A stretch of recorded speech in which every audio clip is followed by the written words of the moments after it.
السلام علیکم۔ آج کی ویڈیو تھوڑی الگ ہے کیونکہ آج کی ویڈیو میں آپ کو بتانے جا رہا ہوں کچھ بالکل الگ، جیسا میں اکثر اس چینل پہ نہیں کرتا ہوں۔ کل یا پرسوں میں نے ایک ویڈیو ڈالی تھی کہ مصنوعی ذہانت سے اب کوئی بھی شاعر و ادیب بن سکتا ہے، لیکن آج کل کے دور میں ہو کیا رہا ہے؟ بہت مقبول شعراء وہ کس لیول میں ہیں؟ آج کی ویڈیو سے آپ کو یہ پتہ چل جائے گا۔ چلیے ہم ویڈیو شروع کرتے ہیں۔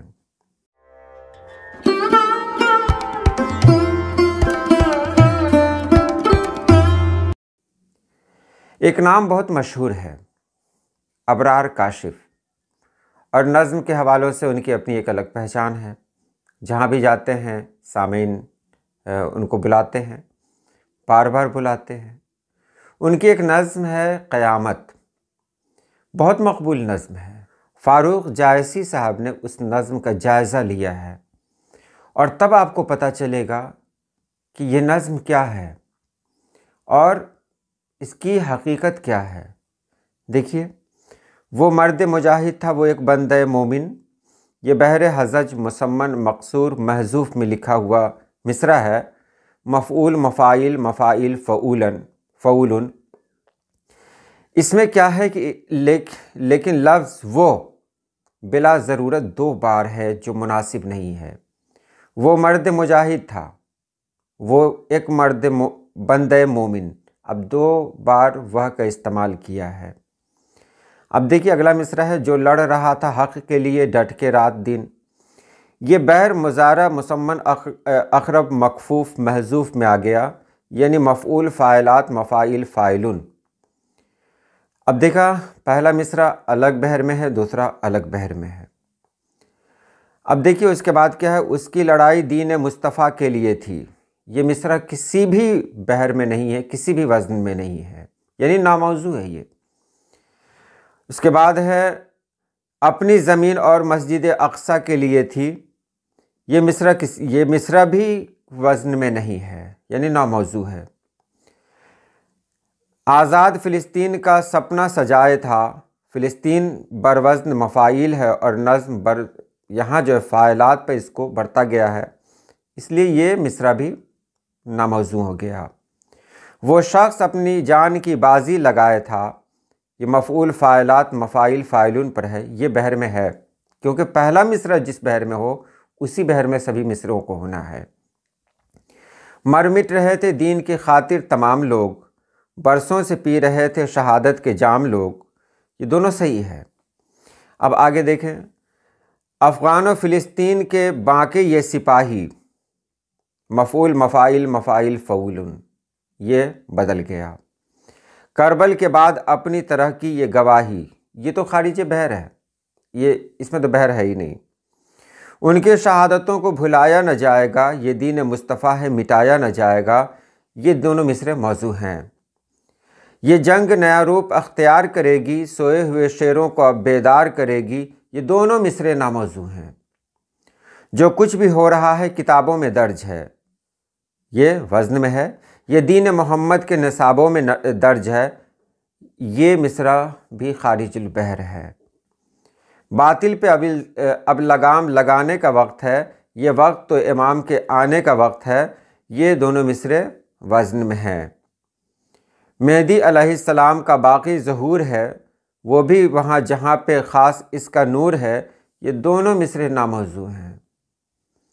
آپ آئیں گے مقام براہیم کے قریب، جاگے گا پھر سے سوئی ہوئی قوم کا نصیب، یہ دونوں مصرع موضوع ہیں، ٹھیک ہے۔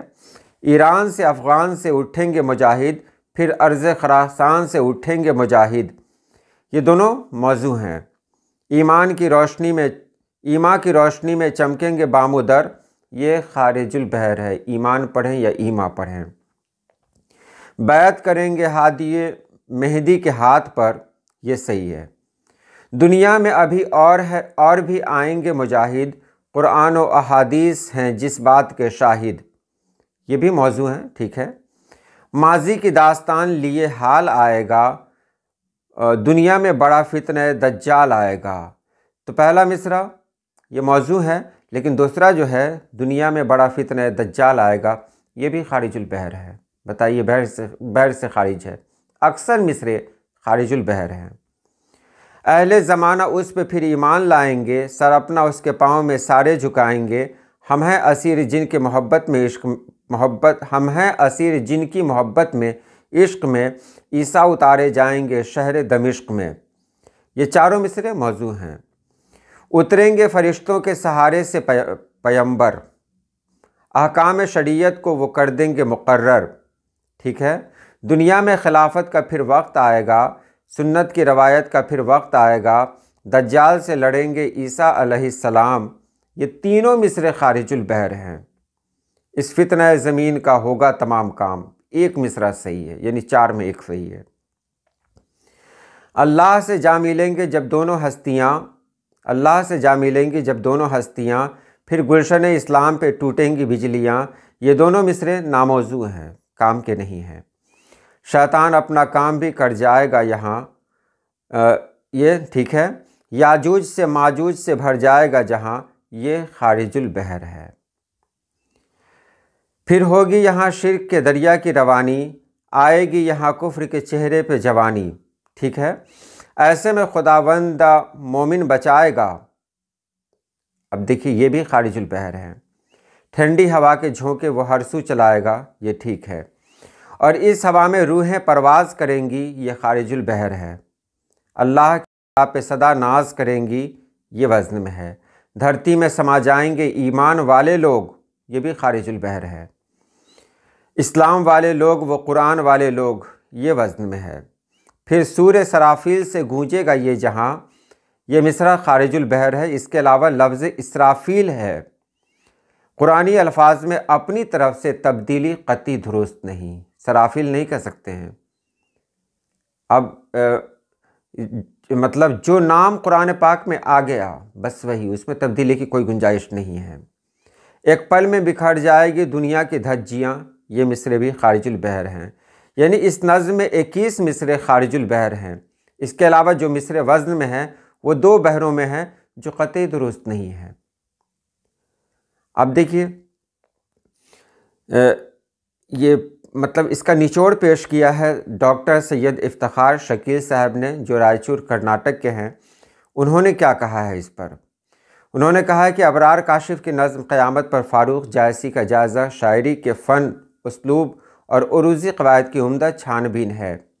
جائزے سے یہ واضح ہوتا ہے کہ شاعر نے نظم میں جذبات کے شدت کے باوجود فنی کمزوریوں کو نظر انداز کیا، جو ایک ناتجربہ کار یا متشاعر کے انداز بیان کی عکاسی کرتی ہے۔ درج ذیل نکات اس تبصرے کا خلاصہ پیش کرتے ہیں۔ کیا کیا خلاصہ انہوں نے پیش کیا ہے؟ نمبر 1 ہے بحری بے قاعدگی۔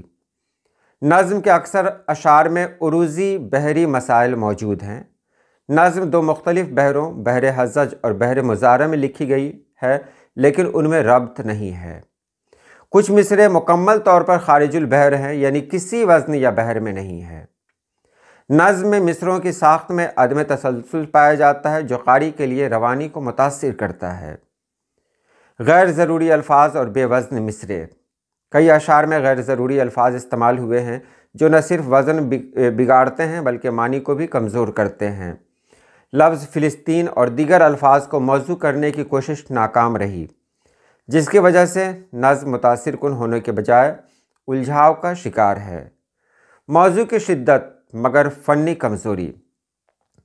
موضوع میں جذباتی شدت اور دینی وابستگی واضح ہے، لیکن ان جذبات کو فنی اور عروضی اعتبار سے عمدگی سے پیش نہیں کیا گیا۔ نظم فلسطین، امام مہدی اور دینی موضوعات جیسے عظیم خیالات کا احاطہ کیا گیا، لیکن الفاظ کے انتخاب اور شاعری کی نزاکت کا فقدان ہے۔ تکنیکی خامیاں اور تجاویز۔ 21 مصروں کا خارج البحر ہونا نظم کی کمزوری کی واضح علامت ہے۔